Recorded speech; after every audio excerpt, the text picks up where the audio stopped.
5 April 2026, Ahad Paskah. Matahari sedang terbit di atas Iran. 155 pesawat perang Amerika berada di udara.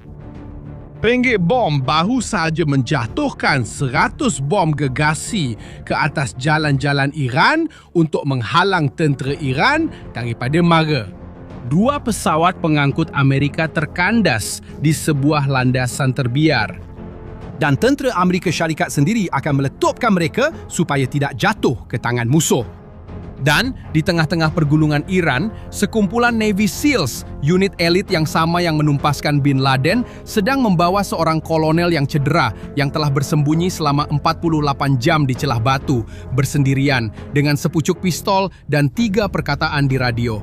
Tuhan itu baik. Operasi ini sepatutnya tidak berjaya dan Iran bersumpah ia memang tidak berjaya. 155 pesawat, ratusan askar, hampir 10 pesawat musnah, semuanya demi seorang lelaki sahaja. Soalan yang jelas ialah, adakah semua ini berbaloi? Jawapannya, bukan seperti yang anda jangka. Tapi untuk faham, kita perlu kembali 2 hari yang lalu. Sejak akhir Februari 2026, Amerika Syarikat berada dalam peperangan dengan Iran. Operasi ketenteraan itu dinamakan Epic Fury dan selama berminggu-minggu, tentera Amerika menguasai ruang udara Iran hampir tanpa tentangan. Pihak berkuasa Amerika berkata bahawa Iran sudah tidak mempunyai keupayaan untuk bertempur di udara. Tentera laut Iran telah dimusnahkan, tentera udaranya dihapuskan, semuanya kelihatan terkawal. Tetapi pada 3 April, sesuatu telah berubah.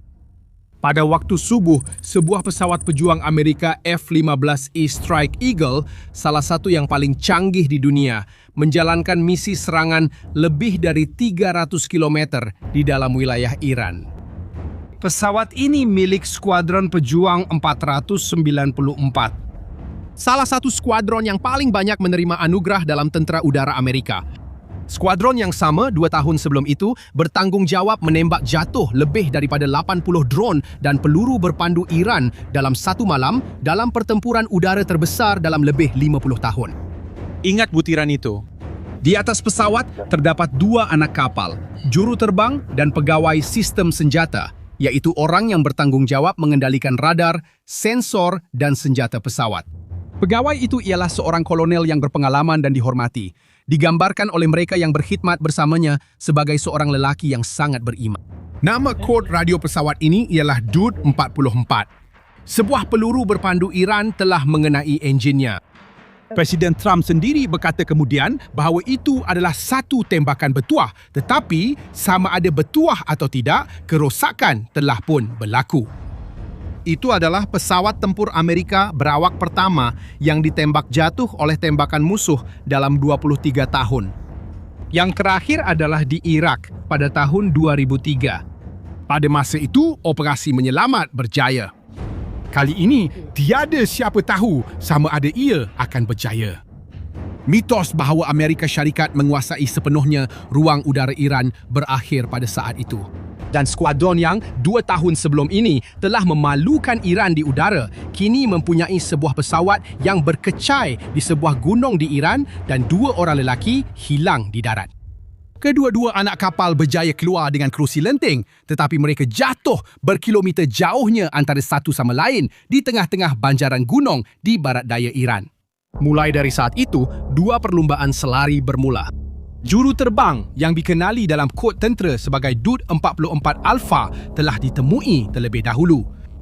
Tentera udara menghantar helikopter penyelamat ke dalam Iran pada waktu siang. Mereka terbang selama 7 jam di atas wilayah musuh.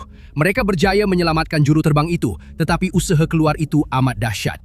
General Dan Kane, ketua staf Amerika berkata bahawa helikopter yang membawa juru terbang itu telah ditembak oleh setiap orang di Iran yang mempunyai senjata.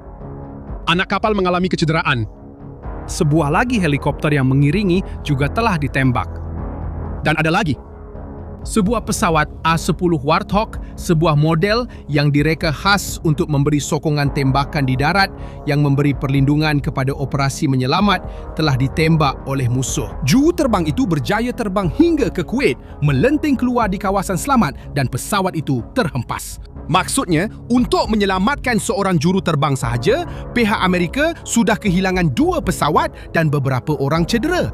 Tetapi masalah yang lebih besar masih belum bermula kerana anak kapal kedua, seorang kolonel yang dipanggil Dude 44 Bravo, telah hilang di kawasan pergunungan. Dan apa yang berlaku dalam tempoh 48 jam berikutnya telah menjadi salah satu operasi memburu manusia terbesar dalam sejarah ketenteraan moden. Tiada siapa yang tahu di mana kolonel itu berada, baik orang Amerika maupun orang Iran. Di pihak Iran, reaksi mereka adalah serta-merta. Pengawal revolusi, iaitu pasukan tentera paling berkuasa di Iran yang berasingan daripada tentera konvensional, telah mengasingkan seluruh wilayah Koh Giluyeh dan Boyer Ahmad di barat daya negara itu. Televisyen negeri telah bersiaran meminta penduduk membantu dalam pencarian. Pada mulanya, TV mengarahkan supaya menembak mana-mana pesawat Amerika yang dilihat. Kemudian mereka menukar arahan, mereka mahu kolonel itu hidup-hidup. Ganjaran sebanyak $60,000 telah ditawarkan kepada sesiapa yang menyerahkan orang Amerika itu. Dan bukan sahaja askar yang keluar untuk mencari. Suku nomad di kawasan itu, Bakhtiari, yang bersenjata dengan senapang memburu yang mereka gunakan untuk melindungi ternakan mereka, membentuk kumpulan dan masuk ke dalam pergunungan. Suku-suku ini mengenali setiap laluan, setiap lorong di pergunungan itu. Mereka adalah pemburu secara semula jadi. Video yang tersebar kemudian menunjukkan lelaki-lelaki ini memakai pakaian tradisional, membawa senapang dan bendera Iran, menyisir lereng-lereng bukit. Dalam salah satu video itu, seorang gadis kecil menjerit kepada ayahnya yang sedang mengacukan senapang ke arah sebuah helikopter Amerika yang terbang rendah. "Tembak dia, ayah!" Ayahnya kemudian menembak dan mengenai sasaran. Helikopter itu terkena tetapi masih dapat terus terbang. Seluruh negara memburu seorang lelaki sahaja. Sementara itu, kolonel itu bersendirian, cedera, dengan buku lali terseliuh dan berdarah. Dia hanya mempunyai sepucuk pistol dan radio kecemasan dengan isyarat yang dilindungi supaya hanya orang Amerika sahaja yang boleh mendengarnya. Dan latihan bertahan hidup yang diterima oleh setiap tentera Amerika yang dipanggil SEER, iaitu program yang mengajar cara untuk bertahan hidup, mengelak, melawan dan melarikan diri di wilayah musuh. Dan itulah yang dia lakukan, merawat kecederaannya sendiri. Dia memanjat rabung gunung pada ketinggian lebih 2.000 meter dan bersembunyi di dalam celah batu di mana dia bersembunyi. Dia tahu bahawa dia tidak boleh menggunakan isyarat kecemasan radio itu terlalu lama. Jika ia dibiarkan terlalu lama, orang Iran mungkin dapat mengesan isyarat itu dan menemui dia terlebih dahulu. Jadi, dia menghantar isyarat secara ringkas dan pantas, kemudian mematikannya. Di atasnya, drone Amerika MQ-9 Reaper, pesawat tanpa pemandu yang dikawal dari jauh, terbang di kawasan itu untuk memantau. Apabila sesiapa sahaja yang bersenjata mendekat terlalu rapat, kurang daripada 3 km, drone-drone itu akan menyerang. Itulah satu-satunya perlindungan yang dia ada. Tetapi masa semakin suntuk dan ribuan orang sedang mengepungnya. Pada ketika itulah CIA mula bertindak. Dan langkah yang mereka ambil telah mengubah segalanya. Agensi itu melancarkan kempen maklumat palsu di dalam Iran. Mereka menyebarkan maklumat palsu bahawa kolonel itu sudah pun diselamatkan. Dan bahawa dia sedang dibawa keluar dari negara itu dalam satu konvoi melalui darat. Tujuannya mudah, membuat orang Iran mengejar bayang-bayang sementara CIA mencari lelaki yang sebenar. Dan ia berjaya. Sementara pasukan Iran mengejar petunjuk palsu, CIA menjejak isyarat kolonel dan menemui celah di gunung tempat dia bersembunyi. Pengarah CIA John Radcliffe mengibaratkan operasi itu seperti mencari sebutir pasir di padang pasir. CIA menyerahkan koordinat tersebut kepada Pentagon, Pusat Komando Tentera Amerika Syarikat. Tetapi sebelum menghantar ratusan askar ke dalam Iran, mereka perlu pastikan satu perkara. Adakah isyarat itu sahih? Atau adakah itu satu perangkap? Kerana memang ada risiko yang nyata di situ. Orang Iran boleh saja menangkap kolonel itu, mengambil radionya, dan menggunakan isyarat tersebut untuk memerangkap orang Amerika ke dalam satu serangan hendap. Dan pada saat itulah satu message 3 perkataan hampir membatalkan seluruh operasi itu. Kolonel itu menghantar satu transmisi ringkas melalui radio. Hanya 3 perkataan, Tuhan itu baik. Di markas Amerika, tiada siapa yang meraihkan. Sunyi, kebimbangan. Trump sendiri berkata bahwa message itu kedengaran seperti sesuatu yang akan dikatakan oleh seorang Muslim. Pegawai-pegawai bimbang bahawa ia mungkin seorang warga Iran yang menggunakan radio yang dirampas untuk memasang perangkap. Ayat itu terlalu pendek, tidak mengikut standard tentera, terlalu berunsur keagamaan, terlalu mencurigakan. Ada 1 detik ketegangan yang sebenar. Jika mereka menghantar pasukan penyelamat dan ia adalah satu perangkap, mereka akan meletakkan ratusan askar Amerika dalam satu serangan hendap. Jika mereka tidak menghantar, kolonel itu akan ditangkap atau dibunuh. Jawaban itu datang daripada mereka yang mengenali lelaki itu. Pegawai-pegawai yang bekerja dengan kolonel itu mengesahkan. Dia seorang yang sangat beragama. Ayat itu bukan satu perangkap. Itulah yang akan dikatakan oleh seorang lelaki beriman selepas berjaya melenting keluar dari pesawat. Jatuh di gunung, kecederaan serius, dan 24 jam diburu. Trump membenarkan penyelamatan segera. Dan apa yang berlaku selepas itu mungkin merupakan operasi penyelamatan tentera terbesar sejak Perang Bosnia. 155 pesawat telah berlepas ke udara. 4 pengebom, 64 pesawat pejuang, 48 pesawat tangki untuk mengisi minyak pesawat lain semasa penerbangan. 13 pesawat penyelamat di darat Navy SEALs, pasukan SEAL Team 6 yang terkenal. Operasi khas tentera udara, penerbangan tentera darat dan medik tempur. Israel juga membantu berkongsi maklumat risikan dan melancarkan sekurang-kurangnya 1 serangan udara untuk menghalang pasukan Iran daripada sampai ke kawasan itu. Operasi itu berlaku pada waktu malam. Penge bom B1 menjatuhkan kira-kira 100 bom. Seberat 2.000 paun di jalan-jalan di sekitar kawasan penyelamatan. Setiap bom seberat hampir 1 tan. Tujuannya adalah untuk membentuk kawah besar bagi menghalang kenderaan Iran daripada mara. Gambar-gambar yang diterbitkan kemudian menunjukkan kesesakan lalu lintas yang sangat besar melibatkan kenderaan tentera Iran yang terhenti di jalan-jalan yang musnah. Tidak dapat sampai ke lokasi, tidak dapat berbuat apa-apa. CIA juga menghantar pesawat ke lokasi palsu, 40 km jauhnya, untuk menelirukan orang Iran sekali lagi. Trump berkata 9 pesawat telah dihantar untuk memperdaya orang Iran, sementara operasi sebenar berlaku di tempat lain. 2 pesawat pengangkut C-130 mendarat di landasan terbiar di sebuah ladang di pedalaman Iran berhampiran bandar Isfahan.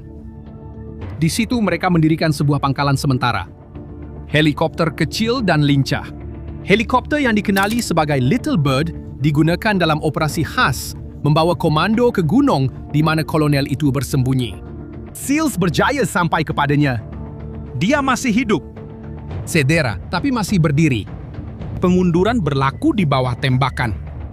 Kemudian datang saat yang hampir mengubah segalanya menjadi bencana.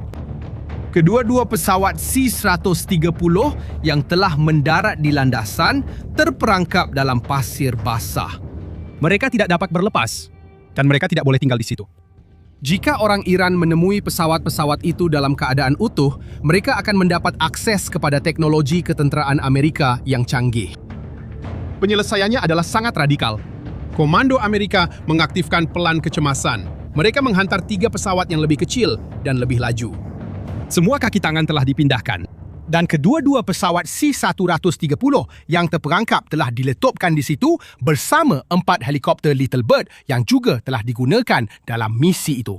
Mereka musnahkan semuanya supaya tiada apa-apa jatuh ke tangan Iran. Kolonel itu telah dibawa keluar dari Iran pada waktu matahari terbit pada pagi Ahad Paskah. Tiada seorang pun rakyat Amerika yang terkorban dalam operasi itu. Sekarang kira apa yang orang Amerika kehilangan dalam misi itu? Sebuah F-15E telah ditembak jatuh. Sebuah A-10 telah ditembak jatuh. 2 pesawat pengangkut C-130 telah meletup. 4 helikopter telah dimusnahkan. 2 Black Hawk telah rosak. Anak kapal cedera. Semua ini hanya untuk membawa pulang seorang lelaki sahaja. Dan di sini muncul satu bayangan dari masa lalu yang menjadikan kisah ini lebih berkesan lagi. Pada tahun 1980, Amerika Syarikat cuba menyelamatkan 52 tebusan Amerika yang ditahan di Kedutaan Amerika Syarikat di Tehran, ibu negara Iran. Operasi itu dinamakan Cakar Halang. Ia merupakan satu bencana sepenuhnya. Helikopter-helikopter rosak di padang pasir Iran. 8 askar terkorban, pesawat-pesawat Amerika ditinggalkan dalam keadaan utuh di tanah Iran. Seluruh dunia menyaksikan penghinaan itu. Presiden Jimmy Carter kehilangan peluang untuk dipilih semula kerana perkara itu. Dan sekarang, pada tahun 2026, Persamaannya sangat menakutkan. Sekali lagi, pesawat-pesawat Amerika terperangkap di tanah Iran. sekali lagi, pesawat-pesawat telah dimusnahkan. Sekali lagi, dunia menyaksikan. Tetapi kali ini hasilnya adalah sebaliknya. Kedua-dua anak kapal telah diselamatkan, tiada seorang pun rakyat Amerika yang terkorban. Dan perbezaan yang paling penting, pada tahun 1980, rakyat Amerika meninggalkan pesawat yang masih utuh di tanah Iran. Pada tahun 2026, mereka memusnahkan semuanya sebelum beredar. Mereka tidak tinggalkan apa-apa, baik manusia maupun mesin. Iran sendiri cuba membuat perbandingan dengan tahun 1980 untuk mengatakan bahawa Amerika Syarikat telah gagal sekali lagi. Juru cakap tentera Iran berkata operasi itu telah digagalkan sepenuhnya. Tetapi jawapan daripada pengarah CIA tegas. Iran berasa malu dan terhina. Dan di sinilah wajar kita fikirkan satu perkara yang jarang dibincangkan tentang operasi ini. Ramai orang melihat kisah ini dan bertanya, adakah semua ini benar-benar berbaloi? Adakah berbaloi untuk mempertaruhkan ratusan askar, 155 pesawat dan kehilangan hampir 10 pesawat hanya untuk menyelamatkan seorang sahaja? Jawapan ringkasnya ialah ya. Tapi bukan hanya kerana sebab yang jelas. Prinsip tiada seorang pun ditinggalkan bukan sekadar soal moral. Ia adalah satu alat ketenteraan. Apabila setiap juruterbang Amerika tahu bahawa jika pesawatnya ditembak jatuh di wilayah musuh, seluruh negara akan berhenti untuk mencarinya, juruterbang itu sanggup menjalankan misi yang juruterbang dari negara lain tidak akan terima. Dia masuk lebih jauh, mengambil risiko yang lebih besar. Kerana dia tahu dia tidak akan ditinggalkan. Menyelamatkan seorang lelaki bukan hanya melindungi lelaki itu sahaja. Ia melindungi kesanggupan semua orang lain untuk mengambil risiko pada masa hadapan. Setiap juruterbang yang menyaksikan kisah ini tahu, jika saya terjatuh, mereka akan datang menyelamatkan saya. Dan kerana itu, dia akan terus terbang. Sekarang, fikirkan pula dari sudut yang lain. Apabila seorang askar Iran ditangkap, adakah rejim itu menghantar 155 pesawat untuk menyelamatkannya? Apabila seorang juruterbang Iran terhempas, adakah seluruh negara berhenti? Itulah perbezaan asas antara dua jenis tentera. Perdana Menteri Israel Benjamin Netanyahu mungkin adalah orang yang paling memahami beratnya operasi ini. By America's dauntless warriors. Dia memuji operasi penyelamatan itu dan berkata, "Kamu adalah sebuah negara yang berulang kali menjalankan operasi penyelamatan yang berani." Dan sebagai seseorang yang pernah cedera dalam salah satu misi seperti ini dan kehilangan seorang saudara lelaki dalam operasi penyelamatan, rakyat Israel dan saya tahu betapa beraninya keputusan yang telah kamu buat. Saya salut pada kamu semua. Kami semua. Setiausaha Perang Amerika Pete Hegseth merumuskan operasi itu dengan satu frasa yang menghubungkan semuanya. Ditembak jatuh pada hari Jumaat Agung, bersembunyi dalam celah batu sepanjang hari Sabtu dan diselamatkan pada hari Ahad ketika matahari terbit pada pagi Ahad Paskah. Semua orang sudah pulang dan semuanya selamat. Sebuah negara bersukacita. Tuhan itu baik. Jeneral Dan Kane, Ketua Turus Angkatan Tentera berkata, sesuatu yang mungkin lebih menjelaskan daripada mana-mana analisis mengapa operasi ini berjaya. Faktor paling penting dalam satu misi penyelamatan adalah semangat juang dalam hati juruterbang itu. Keinginan untuk terus hidup, untuk melarikan diri, untuk diselamatkan. Itu sahaja. Tetapi cerita itu tidak berakhir di situ. Apa yang dikatakan oleh Iran pada hari berikutnya menambah satu lagi bab kepada semua ini. Pada 6 April, kerajaan Iran mengemukakan satu teori. Mereka berkata bahwa operasi menyelamat itu sebenarnya hanyalah satu helah untuk mencuri uranium yang diperkaya. Bahan dari kemudahan Iran berhampiran Isfahan yang boleh digunakan untuk membuat senjata nuklear.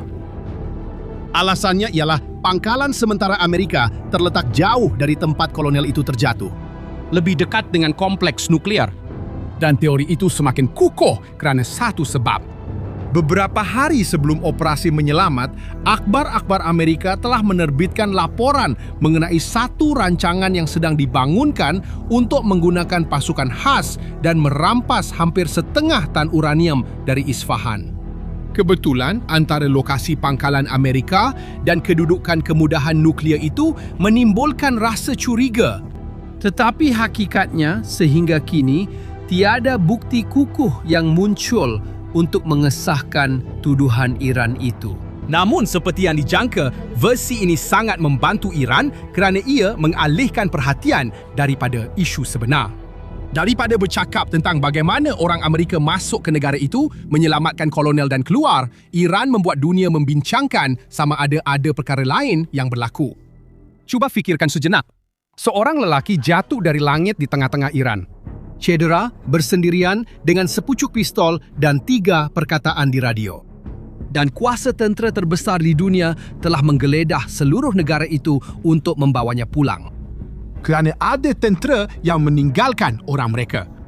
Dan ada tentera yang sanggup menggerakkan langit dan bumi untuk membawa pulang seorang lelaki saja. Sekarang saya nak dengar pendapat kamu semua. Selepas semua ini, kamu rasa operasi ini sebenarnya hanya satu misi penyelamatan sahaja? Atau kamu percaya dengan versi Iran bahawa ada sesuatu lagi di sebaliknya? Tinggalkan pendapat kamu di ruangan komen. Kalau video ini menarik perhatian kamu dari awal sampai akhir, jangan lupa tekan like, langgan saluran ini, dan kongsikan dengan kawan yang minat cerita-cerita perang. Ini sangat membantu saluran ini untuk berkembang. Dan situasi di Iran terus berkembang. Banyak perkara sedang berlaku dan kami akan terus mengikuti perkembangannya di saluran ini. Jadi, langgan saluran supaya tak terlepas video seterusnya. Terima kasih dan kita jumpa lagi pada video seterusnya.